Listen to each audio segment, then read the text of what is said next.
Hey, Veronica, do you have a minute? Yeah, what's up? We have a new associate. Hey, I want to talk about this video for a second because it seems to resonate with both employees and with managers. So let's talk about the manager side first. Number one, never place yourself in a position to ask for favors. That is part about you being proactive, staying ahead of the training, the skill sets, roles and responsibility, the productivity, and the volume of work. So in this situation, you've already had a skills assessment to understand who is your train the trainer. That should already have been designated to do those things. And the other part is planning, right? If you have everything set up, then you know how to plan if an employee comes in to work and all that's set up. So let's talk about Veronica for a second. Now, this is important because more than likely these conversations are or not happening in your one-on-ones. That's why the one-on-ones are so important, because then you can talk through some of these situations. Now, as an employee, you do have a right to set boundaries, right?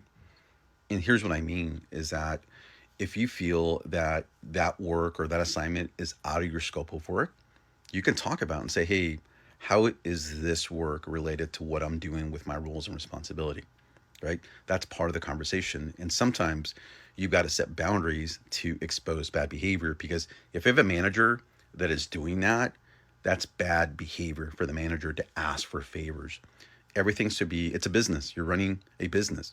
Policies, procedures, standards, communications. That's why I teach management skills, so that as an employee, you're not placed in the situation. And this is really the manager's fault, because that manager is placing the employee in this situation where she has to say yes or no because of bad management practice. So anyways, so again, I know there's a comment in there that says other duties as assigned. I get it.